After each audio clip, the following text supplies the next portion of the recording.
तो कल्याण होगा। वेद साक्षात भगवान का स्वरूप होता है, लेकिन वेद की वाणी, वेद की भाषा इतनी कठिन है, जो लोग इसको पढ़ेंगे कुछ और होगा कुछ, इसका अनर्थ कर देंगे।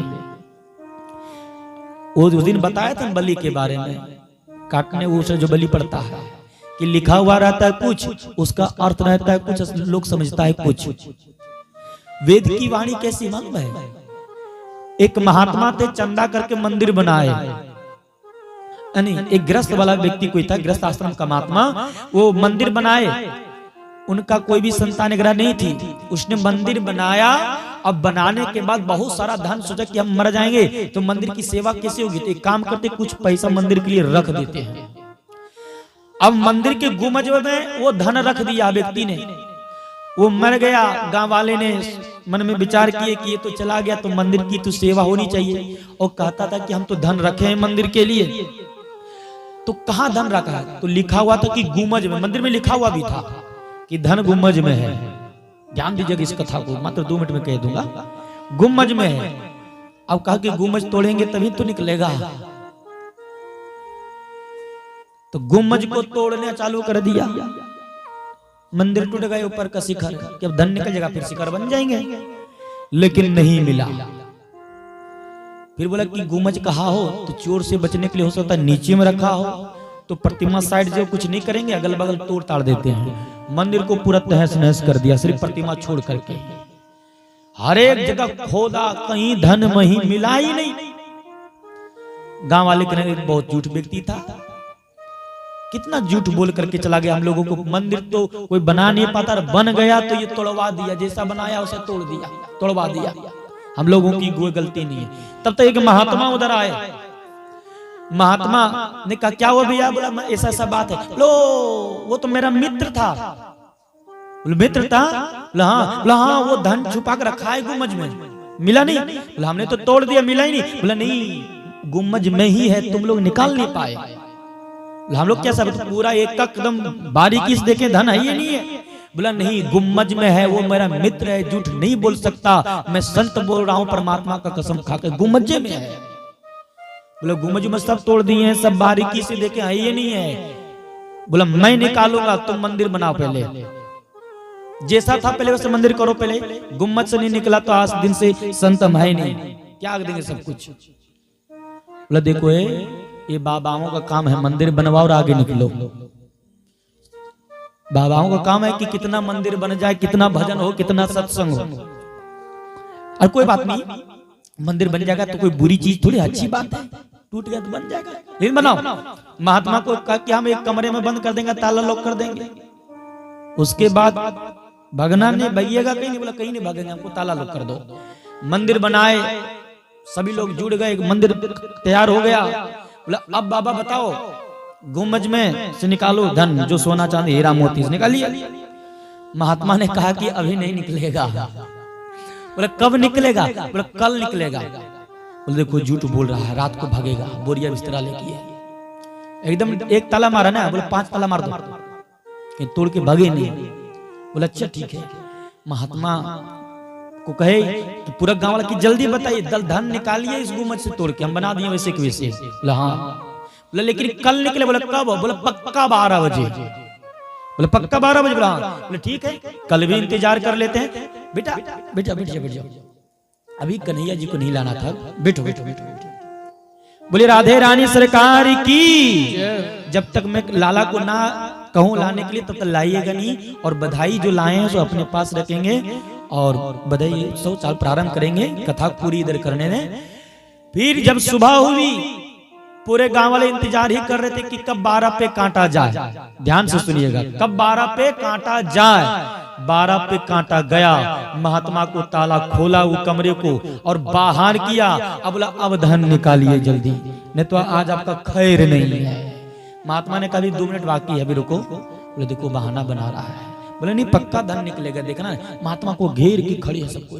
और जैसे ही 12 बजा, बोला कुदार लाओ और गेंती उसको भी लेकर आवे, देखना धन कैसे निकलेगा। हीरा मोती सोना चांदी नोट की गड्डी।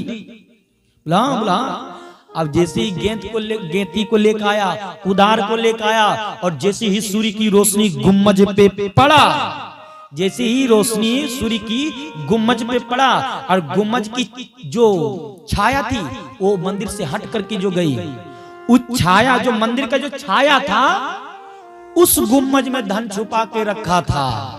क्यों? क्योंकि इस गुम्मज में रहता तो धन कोई चुरा लेता, इसलिए उस गुम्मज की छाया जो थी, उस छाया जमीन में गाड़ के रखा था। यानी कि मंदिर का गुम्मज की छाया जा रही, वहां धन, वहां पे खोदा तो वहां पे धन निकल गया। उसी तरह लिखा हुआ रहता है कुछ, लेकिन उसका अर्थ मिलता है कहीं और वेद का। इसलिए अज्ञानी लोग इसको पढ़ते हैं तो अर्थ का अनर्थ कर देते हैं। ऋग्वेद से कल्याण तो होगा जरूर, लेकिन अनर्थ कर देंगे। तो क्या करें और सरल किया जाए? तो एक वेद को 4 वेद कर दिए, ऋग्वेद, यजुर्वेद, सामवेद, अथर्ववेद। ऋग्वेद से ये तीनों वेद निकले। ऋग्वेद के बाद क्या हुआ? यजुर्वेद।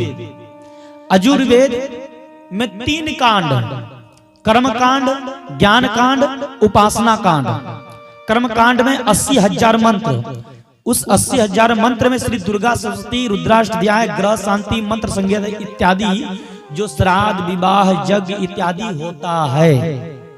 उपासना कांड 4,000 मंत्र, और ज्ञान कांड 16,000 मंत्र। ये यजुर्वेद है। यजुर्वेद का मंत्र विभ्राट बृहद पिबतो सोमयं मदवायुज्जातज्ञापता भाविभूतं भात जूतो जो अभिरक्षत तमान प्रजा। यजुर्वेद कर्मकांड 80,000 मंत्र वाले में से है ये। फिर ऋग्वेद, यजुर्वेद, सामवेद।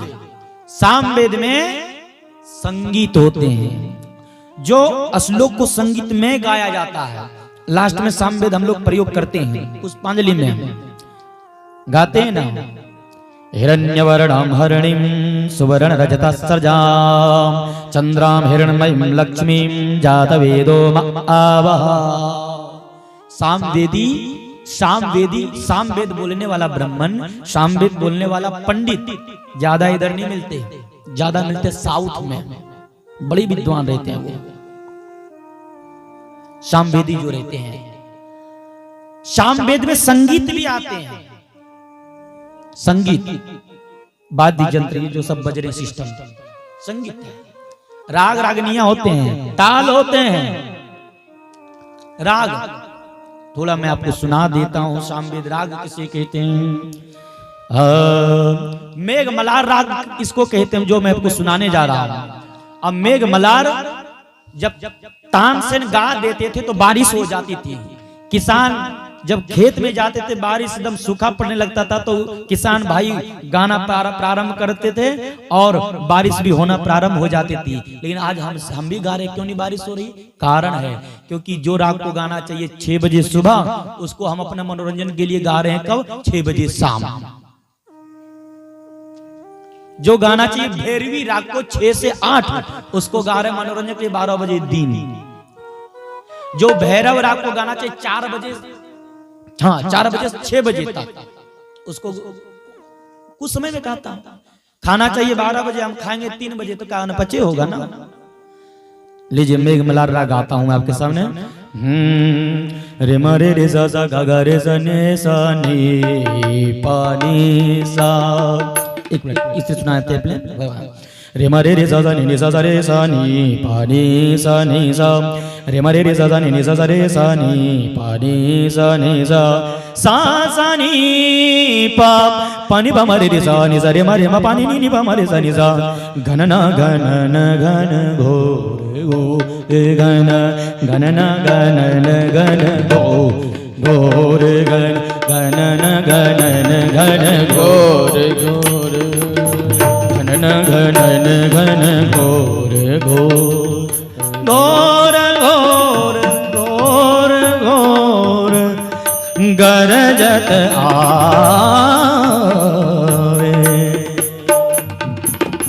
घन घन घन घोर घोर। ये राग होते हैं। सा सा नी दा पा पा गा मा पा पा गा रे नी रे सा सा सा सा नी दा पा पा गा मा पा पा गा रे नी नी रे रे गा गा मा मा पा पा गा रे नी रे सा सा नी रे रे गा गा मा पा पा गा रे नी रे सा पा पा मा गा मा दा सा सा नी रे सा नी रे गा रे सा नी दा पा गा मा गा रे सा नी दा पा गा मा पा गा रे नी रे सा नी दा पा गा मा पा गा रे नी रे सा। ये राग यमन ये सामवेद में आते हैं। सामवेद में मंत्र भी आते हैं। सामवेदी ब्राह्मण लोग गाया करते, जो पंडित रहते हैं वो साउथ में ज्यादा पाए जाते हैं। और ये राग वाद्य यंत्र मांदर झाल पखावज जो भी है मृदंग इत्यादि सब ये सामवेद में आते हैं। और फिर अथर्ववेद, उसमें तांत्रिक क्रियाएं इत्यादि होती है उसमें, जिसको कहते हैं भूत प्रेत दुनियादारी जो कहते हैं। ये 4 वेद रचना हुई। आगे बढ़ते हैं, कथाएं बहुत है। उसके बाद भी वेद व्यास जी के मन में संतुष्टि नहीं हुई, फिर शास्त्रों की रचना की। उसके बाद भी मन में संतुष्टि नहीं हुई, फिर उपनिषदों की रचना की है। पुराणों को लिखना प्रारंभ कर दिए, 17 पुराण लिखे। फिर भी मन में वेद व्यास जी की संतुष्टि नहीं हुई, कहे कि इससे भी कल्याण नहीं होगा। क्यों नहीं होगा? क्योंकि पुराण इतने मोटे मोटे हैं, 17 पुराण बन गए, वेद 4 बन गए, शास्त्र 6 बन गए, उपनिषद इत्यादि बन गए। हनुमान चालीसा पढ़ने का तो समय ही नहीं है, तो इतने मोटे मोटे पढ़ेंगे कहां से? और जब पढ़ेंगे नहीं तो कल्याण होगा कहां से? इतना पढ़ने के लिए समय लोगों के पास नहीं है, तो क्या किया जाए? यही सोच सोच करके रो रहे हैं कि क्या करें हम। अगर कलयुग के प्राणी के कल्याण के लिए अगर हम कुछ नहीं कर सकते तो मेरा जीवन जीना धिक्कार है। वेद व्यास जी रोने लगे मेरे प्यारे सजनों।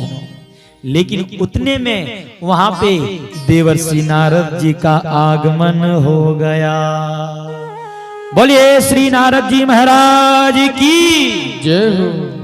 और जैसे ही नारद जी का वहां आगमन हुआ, वहां पे वेद व्यास जी को रोते हुए देख करके कहे, कथम ब्रह्मण दीन मुखा कुतश्चिंता तुरो भवा।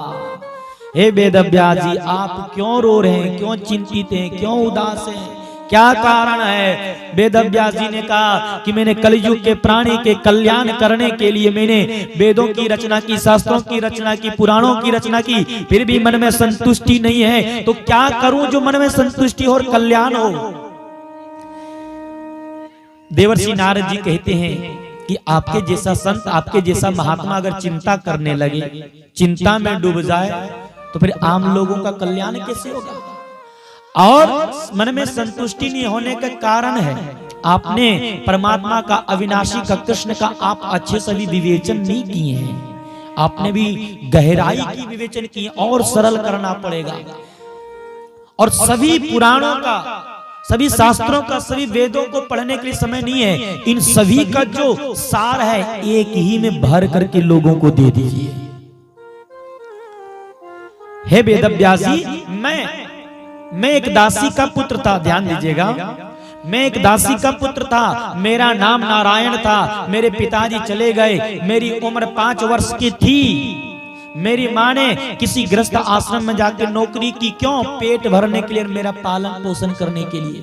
लेकिन उस गृहस्थ आश्रम में कुछ संतों की मंडली आई चातुर्मास में, और चातुर्मास में भजन कीर्तन कथाएं बहुत होती है। जो सच्चे संत होते हैं वो चातुर्मास में इधर उधर भटकते नहीं, जहीं रहते हैं वहीं रह जाते हैं। चातुर्मास कौन? आषाढ़, श्रावण, श्रावण के बाद भादव, आश्विन, 4 महीने ये चातुर्मास होते हैं। वो सभी संत आए, 4 महीने तक उसी गृहस्थ आश्रम में रहे, खूब सत्संग चला 4 महीने तक। सत्संग का ऐसा प्रभाव पड़ा, जो बालक जब संत जाने लगे, बोला प्रभु हम भी चलेंगे। बोला बेटा हमारे साथ में चलो, चलो, हमारी बिरादरी बढ़ गई, संत के एक और बढ़ गए हमारे साथ में, लोगों का कल्याण होगा। तब तक माँ को पता चला, माँ ने दौड़े दौड़े आई, बोले हे संत भगवान, मेरे पति तो है नहीं, एक मेरा जो ये बेटा है 5-6 साल का है, एक इसी को देख करके मैं जीती हूँ, इसी का सहारा है, और आप ले जाएंगे तो मेरा क्या होगा? इसलिए इसे मत लेगी। संत भगवान ने कहा कि बेटा यहीं पे रहो। बोले हम नहीं, हम तो जाएंगे, अब भजन करेंगे। तब संत भगवान ने वहां पे उपदेश किए कि मातृदेवो भवा पितृदेवो भवा। जब तक माता की पिता की सेवा नहीं करोगे और परमात्मा के भजन में निकल जाओगे तो कल्याण नहीं होने वाला है। पहले माता पिता को प्रसन्न करो, फिर भगवान प्रसन्न होगे।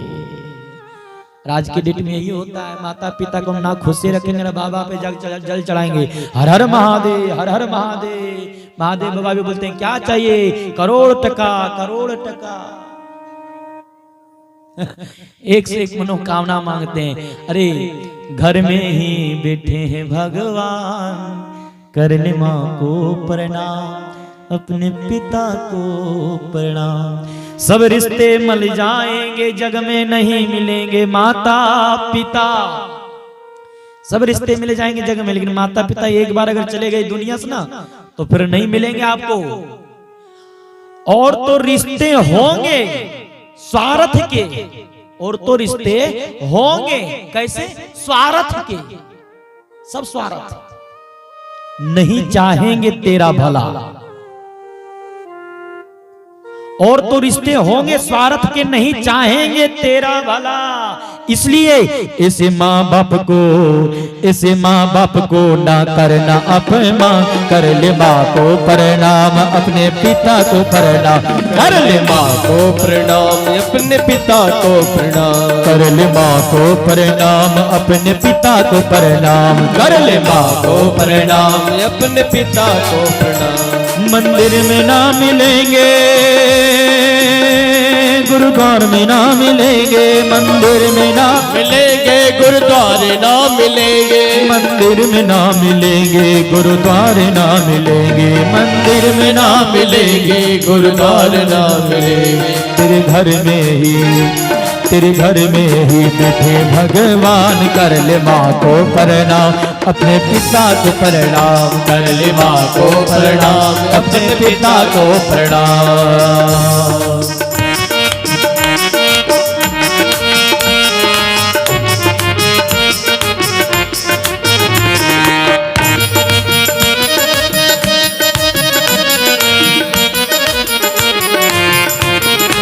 जय हो जय हो।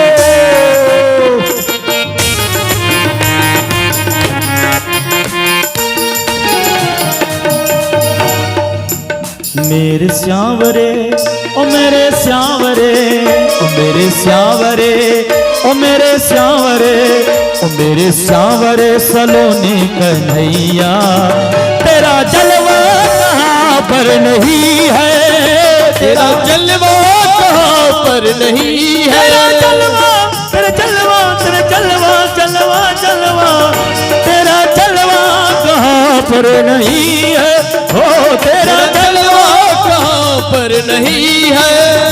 मेरे श्यावरे हो मेरे श्यावरे कन्हैया, मेरे श्यावरे ओ मेरे श्यावरे, ओ मेरे श्यावरे सलोनी कन्हैया, तेरा जलवा कहाँ पर नहीं है, तेरा जलवा कहाँ पर नहीं है।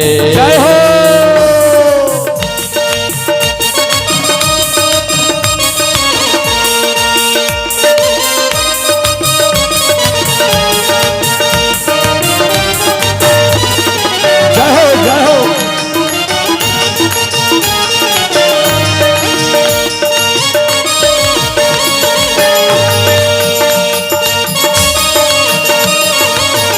हर हर महादेव, जय हो जय हो।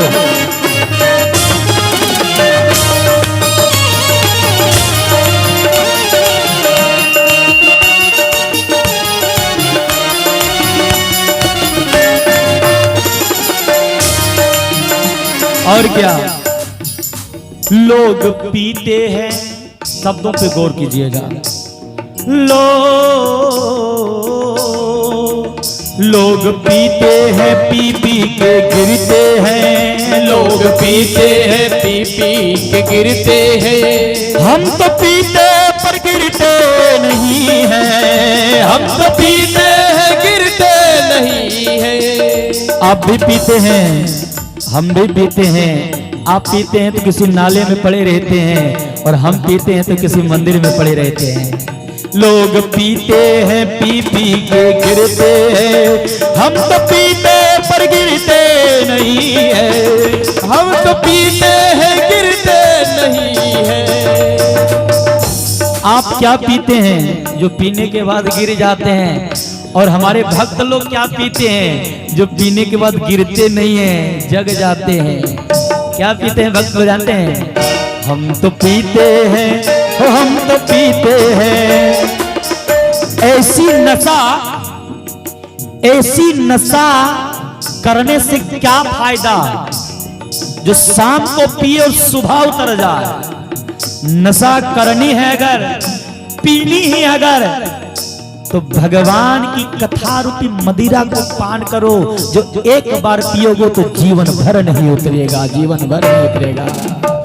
लोग पीते हैं पी पी के गिरते हैं, हम तो पीते हैं गिरते नहीं है। हम तो पीते हैं, हम तो पीते हैं, हम तो पीते हैं, हम तो पीते हैं, हम तो पीते हैं सत्संग का प्याला। तेरा जलवा कहाँ पर नहीं है, तेरा जलवा कहाँ पर नहीं है। हम तो पीते हैं सत्संग का प्याला, तेरा जलवा कहाँ पर नहीं है, तेरा जलवा कहाँ पर नहीं है। कर लो माँ को प्रणाम, अपने पिता को प्रणाम, कर लो माँ को प्रणाम, अपने पिता को प्रणाम, कर लो माँ को प्रणाम, अपने पिता को प्रणाम।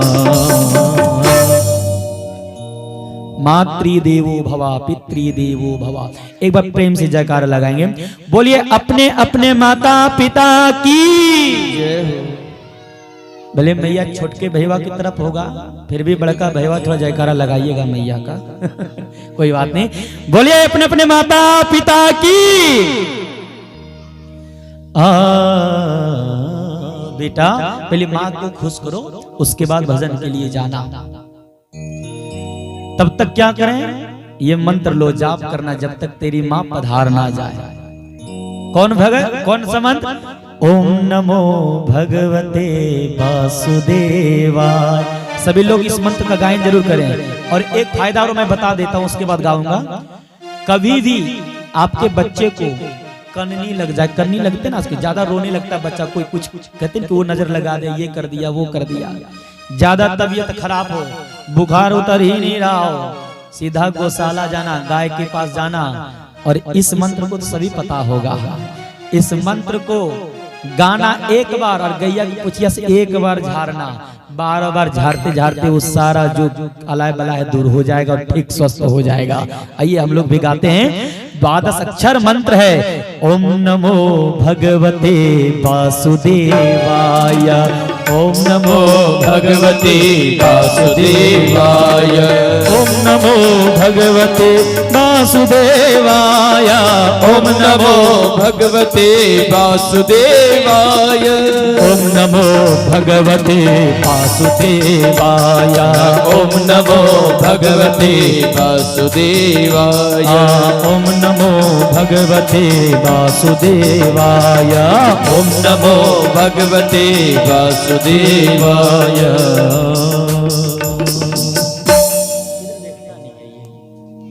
बोले वृंदावन बिहारी लाल की जय। मंत्र को दे करके महात्मा चले गए।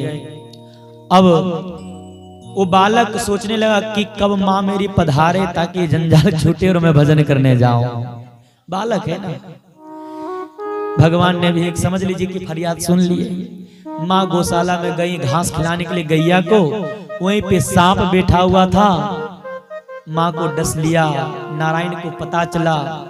नारायण के आंखों से 2 प्रकार का आंसू निकला, एक गरम दूसरा ठंडा। गरम आंसू होते हैं दुख का, गरम आंसू दुख का होता है, प्रैक्टिकल करके देख लीजिएगा। खुशी में भी आंसू निकलते हैं, वो आंसू रहता है शीतल ठंडा रहता है। अचानक आपका बेटा आया और कहा कि पिताजी देखो हमने मैट्रिक में कितना नंबर लाया। अचानक सरप्राइज, दे देता, आपके आंखों से आंसू निकलने लगेगा। प्रेम छिपाए ना छिपे जागर बटगट हो, और जो कुछ मुख से कह ना सके तो नैन देते है रू। मुंह से बोल नहीं पाओगे उसके पहले ही आंसू निकल जाएंगे। मेरे प्यारे सजनों, गर्म आंसू दुख का आंसू होता है। माँ चली गई, एक माँ थी मुझे देखभाल करने के लिए, अब कौन करेगा। दूसरा शीतल आंसू निकला, खुशी का आंसू, चलो आगे पीछे कोई नहीं है, आराम से भजन करेंगे, राम राम राम राम। जो भी 13वीं तक संस्कार इत्यादि होते हैं सारे वो नारायण ने किया। करने के बाद हिमालय की तरफ खोज में चला गया कि महात्मा मिले, लेकिन मिले कहीं नहीं। वह नारायण को मंत्र मिला था, वही 12 अक्षर मंत्र, वहीं पे जाप करने लगा। जाप करते करते उम्र बीत गई, भगवान की आकाशवाणी हुई, बोला बेटा हम तुझे भी झांकी के रूप में दर्शन नहीं दे सकते, लेकिन अगले जन्म में हम तुझे जरूर मिलेंगे और तुम्हारा ये तपस्या सफल हुआ। वह नारायण ने तपस्या करते करते शरीर को त्याग दिया। वह दासी का पुत्र अगला जन्म में ब्रह्मा जी का 10वां पुत्र देवर्षि नारद बन करके आया। ये तपस्या की महिमा है, ये भजन की महिमा है। एक दासी का पुत्र, एक दासी का पुत्र देवर्षि नारद जी बन सकते हैं। तो आप जैसे भगत चाहो तो इंद्र की गद्दी पर भी बैठ सकते हो। और आपके यहाँ पे, मेरे यहाँ पे कोई बालक जन्म लेता है ना, तो इंद्र को लगता है कि कब इसका बच्चा नमक खावे और जल्दी कुत्ता को स्पर्श करे। जब तक कुत्ता को स्पर्श नहीं करता वो बालक, जब तक नमक नहीं खाया रहता है, तब तक इंद्र बार बार भगवान के पास जाता है, प्रभु वो बालक अभी तो नमक नहीं खाया है, कुर्सी का डर लग रहा है। विष्णु भगवान भी तपस्या से ही पालन करते हैं, ना कि वो बिना तपस्या। शक्ति बनानी पड़ती है। ब्रह्मा जी भी तपस्या से ही सृष्टि करते हैं। भगवान भोलेनाथ भी, भगवान तो ये नहीं कि मत वो संहार कर देंगे, पहले तपस्या उनको भी करनी पड़ती है, शक्ति बनानी पड़ती है। तप बल रचई प्रपंच विधाता, तप बल विष्णु सकल जगत त्राता, तप बल शंभु करहि संहारा, तप बल शेषु धरहि मही भारा। तपस्या चाहे भगवान हो या मनुष्य हो, कोई भी हो, बिना तपस्या बिना मेहनत के बगैर कुछ भी नहीं हो सकता है। और हम लोग बिना मेहनत कहते हैं कि कब हमको मुंह में लाकर रसगुल्ला डाल दे, ऐसा नहीं हो सकता है। मेहनत तो करनी पड़ेगी। वो दासी का पुत्र ब्रह्मा जी का 10वां पुत्र बन करके आए। वेद व्यास जी से कहते हैं कि मैं नारद दासी का पुत्र था। मां भगवान ने ये बीना दिए नाम गायन करने के लिए। आप महात्मा, आप जैसे महात्मा रोएंगे, चिंता करेंगे, ये लीजिए मैं 4 श्लोक देता हूं, इसकी व्याख्या कीजिए, इसकी विवेचन कीजिए।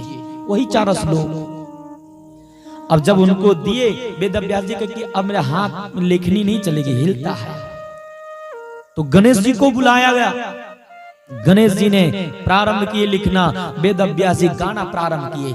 वही 4 श्लोक को 18,000 श्लोक में गाए, और वही 18,000 श्लोक श्रीमद् भागवत महापुराण कहलाए। बोले श्रीमद् भागवत महापुराण की। इसकी रचना तो हो गई, लेकिन अब ये कहेगा कौन? इनको बड़े बड़े विद्वान, श्रीमद् भागवत एक ऐसा मतलब है जो बड़े बड़े विद्वान सभी पुराणों में पास हो जाएंगे, सभी चीजों में पास हो जाएंगे, लेकिन इसमें ज्यादा से ज्यादा फेल होते हैं। बड़े बड़े विद्वानों की परीक्षा जब ली जाती है ना, तो श्रीमद् भागवत महापुराण से ही। कौन ऐसा विद्वान है जो श्रीमद् भागवत की कथा कहे? कौन अधिकारी है? वेद व्यास जी ढूंढने लगे, तब तक वहीं पे बताए देवर्षि नारद ने कि आपका ही तो पुत्र है।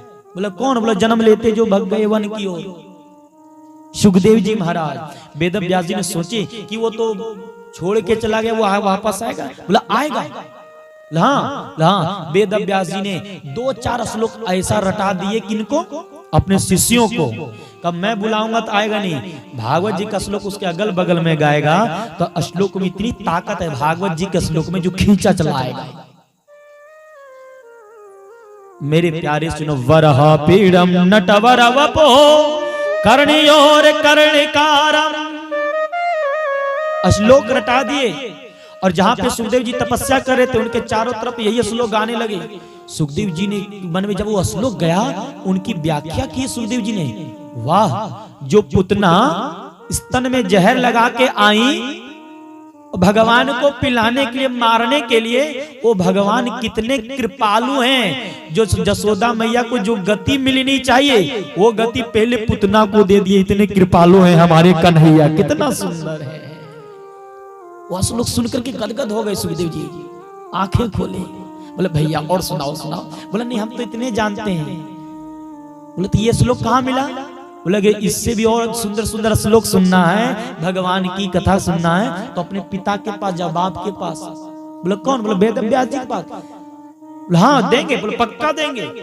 वो श्लोक के कारण, भगवान की वो कृपा के कारण सुखदेव जी पहुंच गए अपने पिता के पास।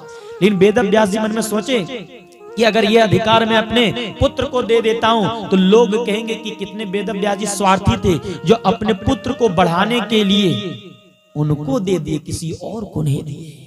तो पहले इसकी परीक्षा लाए, परीक्षा ली जाए कि ये विद्वान है कि नहीं, परमहंस है कि नहीं, काम को इसने जीता कि नहीं, लोभ को इसने जीता कि नहीं। तो कौन परीक्षा लेगा? तो उस समय सबसे बड़ा अगर कोई विद्वान था तो राजा जनक जी थे। राजा जनक जी जैसा विद्वान कोई नहीं। राजा जनक जी को सूचना पत्र भेज दिए वेद व्यास जी ने कि मेरा पुत्र जा रहे हैं, उनको परीक्षा लीजिए। सुखदेव भगवान को बोले कि जाओ बेटा थोड़ा जनक जी से कुछ ज्ञान सीख लो, तब मैं दूंगा ये भागवत जी। सुखदेव भगवान चल पड़े। राजा जनक जी के दरवाजे पे जाके खड़े हो गए, कड़ी चमचमाती धूप में। जनक जी ने कहा क्षमा करना प्रभु, आपके पिता ने कहा इसलिए मैं परीक्षा ले रहा हूं। मनी मन जनक जी के द्वारपाल ने आकर के कहा कि बाहर सुखदेव जी खड़े हैं, आपसे कुछ ज्ञान लेना चाहते हैं। तो राजा जनक जी ने कह दिया कि पहले क्रोध को पहले जांचा जाए कि क्रोध है कि नहीं। जनक जी ने कह दिया कि अभी 6 महीने तक समय नहीं है, जब बाद में पढ़ाएंगे, कह दो 12 जाओ नहीं, कह दिया कि वहीं पे खड़े रहो, हम 6 महीने के बाद पढ़ाएंगे। बोला ठीक है। द्वारपाल आए वापस और सुखदेव जी से कहा कि अभी वो कह रहे हैं कि 6 महीने मेरे पास समय नहीं है, अभी द्वारे पे खड़े रहो, अभी नहीं पढ़ा पाएंगे।